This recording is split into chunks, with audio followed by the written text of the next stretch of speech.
And human resource development. ఈరోజు మనము జనాభా మానవ వనరుల అభివృద్ధి గురించి తెలుసుకుంటాం.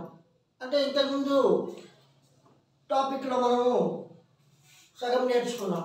ఇప్పుడు మిగతా వెరీ షార్ట్ ఆన్సర్ క్వశ్చన్స్ అనేవి ఈ చాప్టర్లో సెకండ్ పార్ట్గా మనం నేర్చుకుంటాం.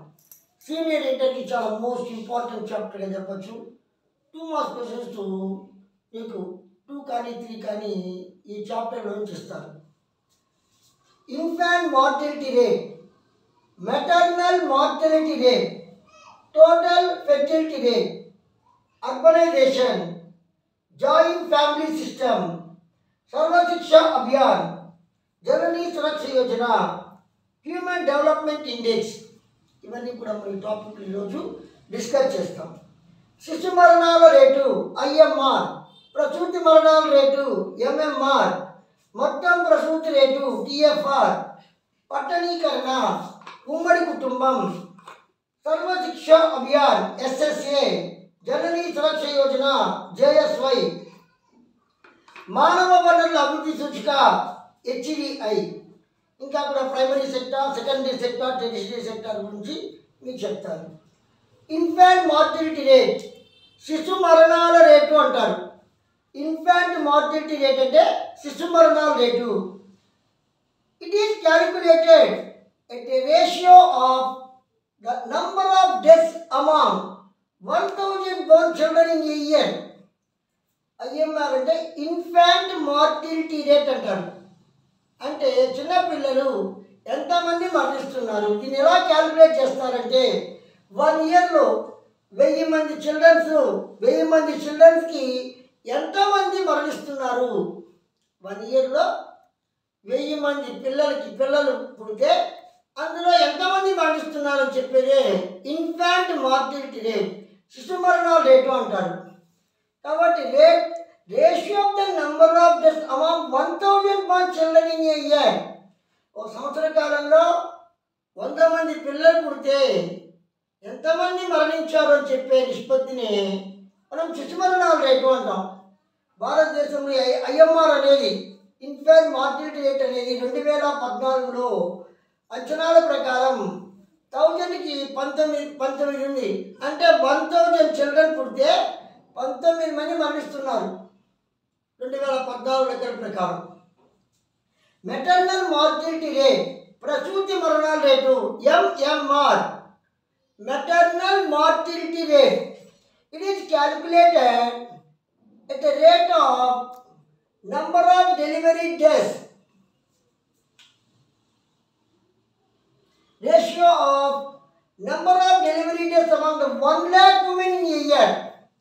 MMR during the year of 2013-14 was 75 per 1 lakh live births. ఈ యొక్క మెటర్నల్ మార్టిలిటీ రేట్ ఎట్లా క్యాలిక్యులేట్ చేస్తారు? ఎంఎంఆర్ని క్యాలిక్యులేట్ ఎలా చేస్తారంటే ఒక సంవత్సర కాలంలో 1 ఇయర్లో 1 lakh ఉమెన్కి ఎంతమంది డెలివరీ అయ్యేటప్పుడు ఎంతమంది మరణించారు. నీకు మెటర్నల్ మార్టిలిటీ రేట్ అంటే డెలివరీ అప్పుడు పిల్లలు పుడుతూ ఉంటారు, అంటే డెలివరీ జరుగుతుంది కదా, ఆ డెలివరీ జరిగినప్పుడు ఎంతమంది పిల్లలు మరణిస్తున్నారు. కాబట్టి అంటే ఎంతమంది నీకు తల్లులు మరణిస్తున్నారని. It is calculated rate of number of delivery deaths among the 1 lakh women in a year. Delivery జరిగేటప్పుడు ఎంతమంది ఉమెన్ వచ్చేసి డెలివరీ డెత్స్ ఎలా జరుగుతుంది పుట్టేటప్పుడు అని చెప్పారనమాట. MMR during the year of 2013-14 but 75 per 1 lakh live births. 1,00,000 మంది అని పుట్టే టైంలో, అంటే పిల్లలు పుట్టే కాన్పుల టైంలో 1,00,000 మందికి ఎంతమంది మరణిస్తున్నారు అంటే 75 మంది మరణిస్తున్నారు. 2013-14 అంచనాల ప్రకారం 1,00,000 మంది పిల్లలు పుడితే 75 మంది మరణిస్తున్నారు. ఏంటి 1 lakh లైవ్ బర్త్స్, 1,00,000 మంది పిల్లలు పుడుతూ ఉంటే 75 మంది కరెక్ట్గా కాన్పు టైంలో ఎంతమంది మరణిస్తున్నారని చెప్పేదే ఇన్ఫాంట్ మార్టిలిటీ యొక్క మెటర్నల్ మార్టిలిటీ రేట్ అంటారు. కాన్పు సమయంలో మరణిస్తారు. టోటల్ ఫెర్టిలిటీ రేట్ టిఎఫ్ఆర్, మొత్తం ప్రసూతి rate, the number of live births by a woman during the entire reproductive period is called total fertility rate. మొత్తం ప్రసూతి rate TFR 6 per in 1950 and came down to 2.1 in 2011. Reproductive period అంటే మొత్తం ప్రసూతి సమయంలో అంటే 9 నెలలు ఉందనుకో, ఆ 9 నెలల ప్రసూతి సమయంలో బట్ అది కూడా మొత్తంగా 1 yearగా లెక్కేసామంటే ఎంతమంది నీకు మరణిస్తున్నారు పిల్లలు అని చెప్పేదన్నమాట. అంటే 1950లో 6 మంది మరణిస్తే నీకు 2011కి 2 మాత్రమే నీకు మరణించారు. అది చాలా తగ్గిపోయిందన్నమాట మొత్తం ప్రసూతి rate. Number of life births by a women during the entire reproductive period అంటే మొత్తం 9 నెలలు కానీ పరిశీలించామంటే కాబట్టి ఆ ఇయర్ మొత్తం కానీ మొత్తం 9 నెలల గురించి చెప్తే ఆ 9 నెలల టైంలో పిల్లలు ఎలా మరణించారు, ఎంతమంది మరణించారని చెప్పేదే టోటల్ ఫెర్టిలిటీ రేట్ అనమాట. ఇది 1950లో 6 మంది మరణించారు, 2011కి 2.1 మరణించారు. Urbanisation, the migration of people from rural areas to urban areas for gainful employment is called urbanisation. People వచ్చి ఎంప్లాయ్మెంట్ పొందేదానికి రూరల్ ఏరియాస్ నుండి అర్బన్ ఏరియాస్కి కానీ మైగ్రేట్ అయితే దాన్ని మనము అర్బనైజేషన్ అంటాం. 2 మార్క్స్ మోస్ట్ ఇంపార్టెంట్ సిలిండర్కి. ఇక్కడ రూరల్ ఏరియాస్లో ఎంప్లాయ్మెంట్ లేదు, అర్బన్ ఏరియాస్లో ఏదో ఒక పని లభిస్తుంది. రూరల్ ఏరియాస్లో పంటలు పండే టైంలో, వాటర్ ఉండే టైంలో అప్పుడు మాత్రమే పని లభిస్తుంది, మిగతా టైంలో పని ఉండదు. అప్పుడు వాళ్ళు రూరల్ ఏరియాస్ నుంచి ఏదో ఒక పని పొందేదానికి అర్బన్ ఏరియాస్కి వెళ్తారు. ఇలా రూరల్ ఏరియాస్ నుండి అర్బన్ ఏరియాస్ వెళ్ళడాన్ని మనము అర్బనైజేషన్ అని చెప్పి అంటారు. కాబట్టి పూర్ ఫ్యామిలీస్ అంతా కూడా గ్రామీణ ప్రాంతాలు అంటే పల్లెటూళ్ళ నుండి గ్రామీణ ప్రాంతాల నుండి పట్టణానికి వలస వెళ్ళడాన్ని పట్టణీకరణ అంటారు. గ్రామీణ ప్రాంతాల్లో ఉద్యోగం సక్రమంగా లేకపోయేటప్పటికీ ఈ యొక్క పేద ప్రజలు పట్టణాలకు ఉద్యోగం చెప్పుకునే వెళ్తారు. దీన్ని పట్టణీకరణ అని చెప్పంటారు. జాయింట్ ఫ్యామిలీ సిస్టమ్, ఉమ్మడి కుటుంబం. ఈ joint family their economic burdens is carried and shared by the earning members. Thus, these conditions encourage people to have a large families or birth rate. ఉమ్మడి కుటుంబం అంటారు. ఉమ్మడి కుటుంబంలో ఒక కుటుంబంలో 15 మంది ఉంటారు. ఎక్కువగా పల్లెటూళ్ళలో ఎక్కువగా ఈ యొక్క జాయింట్ ఫ్యామిలీస్ ఉమ్మడి కుటుంబం ఉంటుంది.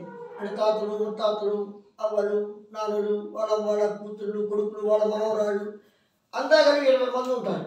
ఇక్కడ బర్డన్ అనేది తెలియదు. ఎవరైతే సంపాదిస్తుంటారో ఆ సంపాదించిన దాన్ని అందరికీ పంచి పెడతారు. అందుకని పని చేయడం మనకు జరిగిపోతూ ఉంది, పెద్దవాళ్ళు సంపాదిస్తున్నాం తింటున్నాము అని పని చేయడానికి ఇష్టపడరు. అందుకని ఇంట్లో కూర్చొని పిల్లలు కడుతూ ఉంటారు హ్యాపీగా. కాబట్టి దీనివల్ల ఏమవుతుంది, బర్త్ రేట్ పెరిగిపోతుంది, పాపులేషన్ కూడా పెరిగిపోతుంది. కాబట్టి ఇది కాజెస్ ఆఫ్ ద పాపులేషన్ గ్రోత్కి ఇంపార్టెంట్గా చెప్పచ్చు. ఈరోజు పాపులేషన్ పెరిగేదానికి ఎందుకు కారణం అంటే అర్బనైజేషన్, జాయింట్ ఫ్యామిలీ సిస్టమ్ కూడా ఒక పాయింట్గా మనం చెప్పచ్చు.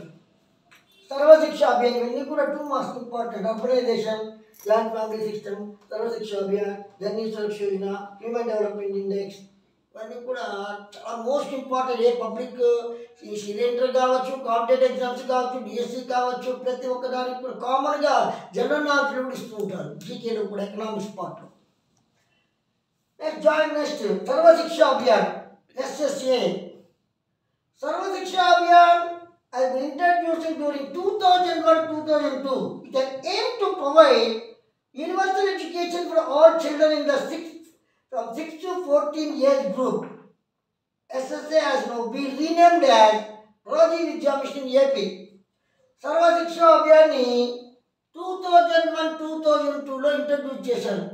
దీని యొక్క ముఖ్య ఎయిమ్ ఏంటంటే 6 years నుంచి 14 years లోపల ఉండే వాళ్ళకందరికీ చదువు చెప్పించడం. యూనివర్సల్ ఎడ్యుకేషన్ అంటే 6 years నుంచి 14 years ఉండే పిల్లలందరూ కూడా చదువుకోవాలి. ఆ చదువుకునేదానికి ఈ ప్రోగ్రామ్ సర్వశిక్ష అభియాన్ అంటారు. ఆంధ్రప్రదేశ్లో దీన్ని రాజీవ్ విద్యా మిషన్ అని చెప్పి అంటే దీని ద్వారా గవర్నమెంట్ స్కూల్ని నిర్మిస్తుంది, మధ్యాహ్న భోజన పథకాలు ప్రవేశపెడుతుంది, పిల్లలంతా కూడా స్కూల్లో వచ్చి చదువుకోవాలి, ఫ్రీ ఎడ్యుకేషన్ ఇస్తుంది, గవర్నమెంటే డబ్బులంతా కూడా ఇస్తుంది, హాస్టల్ ఫెసిలిటీస్ ప్రొవైడ్ చేస్తుంది, చదువుకునే దానికి అవకాశాలు కల్పిస్తుంది. అలా సర్వశిక్ష అభియాన్ 2001 and 2002లో ఇంట్రడ్యూస్ చేశారు. అంటే 6 నుండి 14 సంవత్సరాలు మధ్య గల పిల్లలందరికీ కూడా చదువు చెప్పించడం దీని యొక్క ముఖ్య ఉద్దేశం. ఆంధ్రప్రదేశ్లో దీన్ని రాజీవ్ విద్యా మిషన్ అనే పేరుతో దీన్ని స్టార్ట్ చేశారు. Next Janani Suraksha Yojana JSY. It was started in the year 2005-06. It has objective to encourage pregnant women for an institutional delivery in public and private hospitals, which contributes to the reduction of the MMR and IMR. 2005-2006లో జననీ సురక్ష యోజన ప్రవేశపెట్టారు. దీని యొక్క main ఏమైందంటే పుట్టేటప్పుడే పిల్లలు చచ్చిపోతున్నారు కాబట్టి ఇంతకుముందు మంత్రస్థానంలో గ్రామీణ ప్రాంతాల్లో ఉండేవాళ్ళు. ఆ మంత్రస్థానంలో వచ్చేసి వాడు స్పెషలిస్ట్ కాదు కాన్పుల్లో.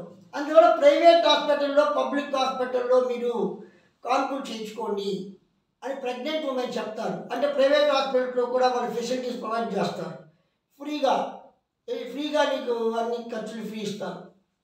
కాబట్టి ఇలా గవర్నమెంట్ హాస్పిటల్ కావచ్చు, కొన్ని ప్రైవేట్ హాస్పిటల్లో కూడా గవర్నమెంట్ ఫ్రీగా వాళ్ళకి డెలివరీ ఇంకా డబ్బులు కూడా ఎక్స్ట్రా ఇస్తుంది.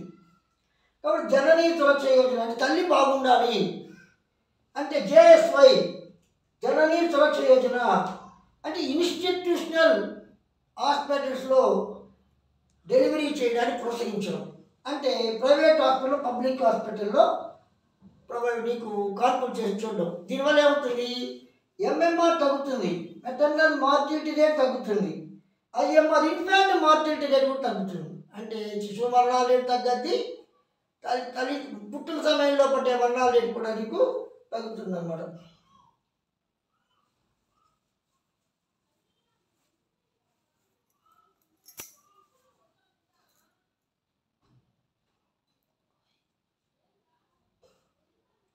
అంటే నీకు మెటర్నల్ మార్టిలిటీ రేట్ అంటే ఆ కాన్పు సమయంలో తల్లులు మరణించడం.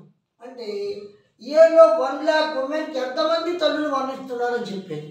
అదే నీకు ఇన్ఫాంట్ మార్టిలిటీ పిల్లలు ఎంతమంది మరణిస్తున్నారని చెప్పడం. టోటల్ మార్టిలిటీ అందరూ అనమాట మొత్తం అది total. Next human development index మానవ అభివృద్ధి సూచిక. The UNO development program introduced in the year 1990. According to Mahbub Haq, HDI measures the average achievement in 3 basic dimensions of human development. They are long and healthy life, literacy rate, per capita income. HDI Human Development Index మానవ అభివృద్ధి సూచిక అంటారు. ఈ మానవాభివృద్ధి సూచికని 1990లో ప్రవేశపెట్టారు. మెహబూబ్ ఉల్ హక్ అనే అతను దీన్ని introduce చేశాడు. ఇది నీకు 3 బేసిక్ డైమెన్షన్లో హ్యూమన్ డెవలప్మెంట్ అవ్వాలంటే 3 బేసిక్ డైమెన్షన్ ఉండాలి.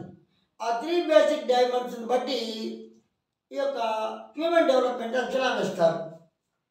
లాంగ్ అండ్ హెల్తీ దేశంలో ఎక్కువ కాలం జీవించాలి, లిటరసీ చదువుకి ఎడ్యుకేట్ అయి ఉండాలి, పెర్ క్యాపిటల్ ఒక వ్యక్తికి వచ్చే ఇన్కమ్, ఈ మూడింటిని చూస్తారు. జనరల్గా పెర్ క్యాపిటల్ ఇన్కమ్ బట్టి డెవలప్డా అండర్ డెవలప్డా అని చెప్తారు. కానీ హ్యూమన్ డెవలప్మెంట్ ఇండెక్స్ ప్రకారం డబ్బులు ఉంటే కాదు, హ్యూమన్ ఫెసిలిటీ హెల్త్ ఫెసిలిటీస్ ఉండాలి, అదేవిధంగా అది చదువుకో ఉండాలి, అన్నీ బట్టి దాన్ని బట్టి ఆ దేశం యొక్క అభివృద్ధి నిర్ణయిస్తారు. కాబట్టి ఐక్యరాష్ట్రసమితి అభివృద్ధిగా ప్రోగ్రాం ప్రకారం 1990లో దీన్ని ప్రవేశపెట్టారు. మెహబూబ్ ఉల్ హక్ దీనికి ఇంట్రడ్యూస్ ప్రతిపాదించాడు. మానవాభివృద్ధి సూచిక ఏం చెప్తుందంటే 3 విషయాల్లో ఇది కొలుస్తుంది అన్నమాట మానవాభివృద్ధి గురించి. అంటే ఎక్కువ కాలం జీవించాలి, అక్షరాస్యత రేటు, తలసరి ఆదాయం, ఈ మూడింటిని బట్టి ఆ దేశం అభివృద్ధి చెందిందా వెనుకబడిందా చెప్తారు. Human development index. ఇంకా మనకి ఇందులో ఈ chapter primary sector, secondary sector, tertiary sector అని. దీన్ని మనం ఇంతకుముందు టాపిక్లో నేర్చుకున్నాం. ప్రైమరీ సెక్టార్ అంటే అగ్రికల్చర్ సెక్టార్, సెకండరీ సెక్టార్ అంటే ఇండస్ట్రియల్ సెక్టార్, టెర్షియరీ సెక్టార్ అంటే సర్వీస్ సెక్టార్. ఈ మూడింటిని మనము నీకు different sectors in and Indian economy అనే టాపిక్ నేను చెప్పున్నాను. 10th క్లాస్ సంబంధించి ఉంటుంది, ఓ టాపిక్ ఉంటుంది, దాంట్లో దీని గురించి చెప్పుకున్నాను. ప్రైమరీ సెక్టార్ అగ్రికల్చర్ అంటే ఫిషరీసు, ఈ యొక్క అగ్రికల్చర్ అలైడ్ యాక్టివిటీసు, ఫిషరీసు, ఈ యొక్క పౌల్ట్రీ, ఇవన్నీ కూడా కోళ్ళ ఫాములు, చేపల పెంపకం, పశువుల పెంపకం, వ్యవసాయ అనుబంధ వృత్తులు అన్నీ వస్తాయి. ఇంకా సెకండరీ సెక్టర్ ద్వితీయ వృత్తులు, పరిశ్రమలు వస్తాయి. చిన్నతర పరిశ్రమలు, పెద్ద తరహా పరిశ్రమలు, మ్యానుఫ్యాక్చరింగ్ ఇండస్ట్రీసు, ఇంకా కూడా అవస్థాపన సౌకర్యాలు, విద్యుత్ సౌకర్యాలు ఇవన్నీ వస్తాయి. ఇంకా సర్వీస్ సెక్టర్, టెర్షియరీ సెక్టర్, ఇందులో నీకు రోడ్లు ఎలా నిర్మించారు, కమ్యూనికేషన్ ఫెసిలిటీస్, బ్యాంకింగ్ సౌకర్యాలు, ఇన్సూరెన్స్ సౌకర్యాలు, అవస్థాపన సౌకర్యాలు ఎలా డెవలప్ చేశారు, రోడ్లు ఎలా డెవలప్ చేశారు, ఇవన్నీ కూడా టెర్షియరీ సెక్టార్లో వస్తాయి, సేవల రంగంలో వస్తాయి. ఈ టాపిక్ గురించి మనం సపరేట్గా పెద్ద టాపిక్ చెప్పుకున్నా మీరు దాన్ని చూడండి. స్టూడెంట్స్, మీకు నేను చెప్పిన టాపిక్ కానీ నచ్చితే, బెనిఫిట్ కలిగితే తప్పనిసరిగా లైక్ చేయండి, షేర్ చేయండి, సబ్స్క్రైబ్ చేయండి. నా యొక్క ఛానల్ని మీరు సపోర్ట్ చేయండి. ఇంకా నేను ఎక్కువగా వీడియోలు మీ కొరకు చేస్తాను.